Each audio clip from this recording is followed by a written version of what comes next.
Saturday, May 3, 1902. The Brooklyn Daily Eagle.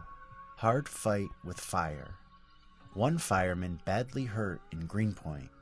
$50,000 damage and 200 men out of work. A fire, the cause of which is unknown, broke out last night in the sash and blind factory of William H. Post at 223 to 233 Norman Avenue.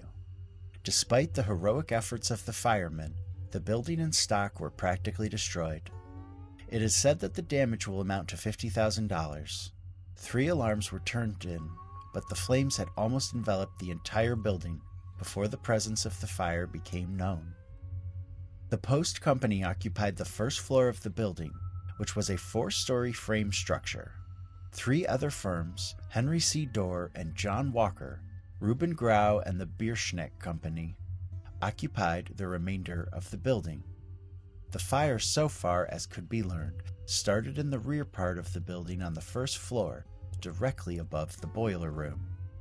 John Johnson, the watchman, was the first to detect the flames.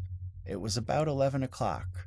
Johnson made an effort to obtain the key to the firebox, which was in the office on the second floor, but was surprised when he entered that part of the building to find the interior a roaring mass of flame.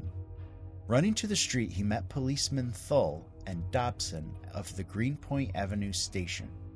Policeman Thull turned in an alarm, and all 3 ran back to the scene of the fire. They turned their attention to the stables, where 6 horses were kicking the stalls apart with fright. Policeman Dobson made a hurried examination of the building, and upon asserting that no one was confined in the building, returned and assisted Thull and the watchman to release the horses. On the arrival of the engine, 2 additional alarms were sent out in rapid succession. Deputy Chief Snow personally directed the efforts of the firemen.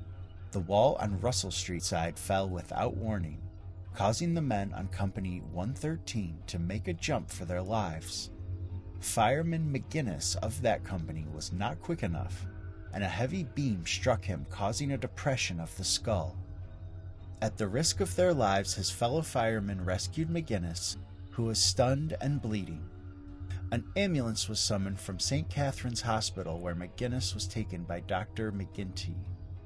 McGinnis is married and lives with his family at 240 Java Street. Several other firemen were burned and bruised, but the injuries were not serious enough to cause them to quit their posts. At 1 o'clock, the building collapsed completely. It was 4 o'clock this morning before the fire was completely under control. Over 200 men are thrown out of work by the fire.